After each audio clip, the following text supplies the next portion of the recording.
Okay, so previously we installed the fuel rail onto the vehicle, and the next thing that needs to go on is the fuel injection harness. However, before I can get to that, there are a couple of things I need to sort out on this fuel injection harness, so let me show you that first. So here is my fuel injection harness, and you can see it has a couple of problems being 45 years old. First of all, a lot of the heat shrink has gotten really rock hard. You can see over here how this is completely cracked and broken. I'm going to try to do something to reinforce this. But more importantly are these various connectors, not only to the injectors themselves, but also to the cold start valve, the thermotime switch, the auxiliary air regulator. When I disassembled the bus, I noticed that this connector here for the cold start valve looks like this, and I'm going to insert a picture up here, where I realized that instead of having the little wire connector you can see here, it's being held together by a cable tie. Now I thought, well, that's not really such a big problem to solve. I can just get one of these replacement little wire connectors, put that back here onto this connector, and we're good to go. The problem is, the reason why this wire actually fell off here is that a lot of the plastic molding is missing. As you can see on this connector, it's broken off on this side.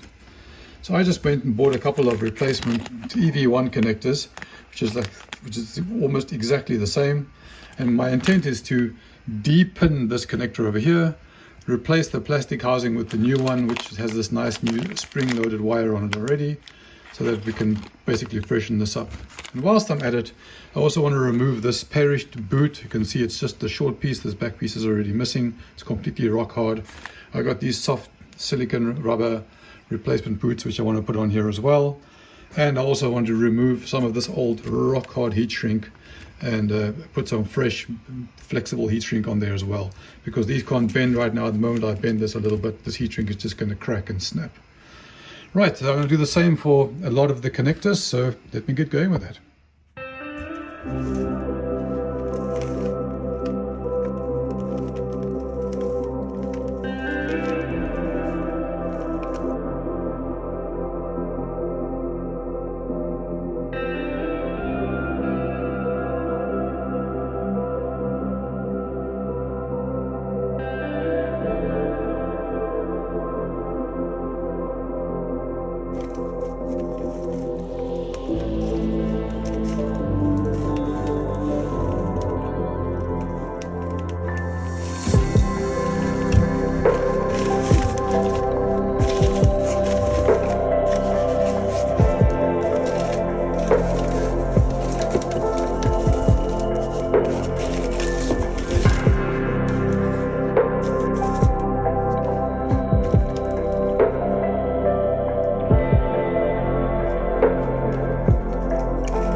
Okay, so I don't know if it matters, but you saw from the footage when I took this apart that pin 1 is wire number 32 and pin 2 is wire number 49, sorry. However, as I tested, that really does seem like this is wired backwards, because the way these injectors work is that you basically have a 12 volt signal coming from this plug over here from the resistor pack through this plug. So here's the resistor pack wire over here. The resistor pack's basically being given 12 volt through the middle. It goes through each of the 4 resistors. That runs down to the 4 injectors on pin number 1 on all of them, and then through the injector, and then pin number 2 goes back to the ECU where it gets grounded. Now, 3 out of my 4 wires, that does seem to be the case. So if I take this example here, yes, you can see pin number 1 is on the left if I have the curve pointing down. Pin 2 is on the right, and it's even labeled on the connector. So I'm going to stick my probe into pin 1. And if I search here on my 4 outer pins that have come from my resistor pack, you'll see I'll definitely find one of them. There it is in the bottom right corner. So basically, when the engine's running, 12 volt will be coming through the resistor pack, down this wire into here, and then every time the ECU grounds, it's basically firing that resistor. Now get over here to cylinders 3 and 4, same deal. Left wire with the curve pointing down. There it is. Cylinder 4, left wire with the curve pointing down. Let's try over here. One of these two. There it is. And then we get to the one that I was just working over here. Left wire, curve pointing down, and I get none of them. But if I take the right wire, which is supposed to be the one that goes heads off, you can see that that does indeed connect. So I think these two are switched. I don't know if it really technically matters for injectors. I believe like solenoids, they can work either way. I'm going to switch this one back and fix that now.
Okay, the harness is ready to go back onto the vehicle, but in order to snake it all through here, I've done a couple of things. I've just removed the cold start injector over here from the intake manifold, and I've also just popped off this vacuum line over here as well, so I can basically sneak this thing through here.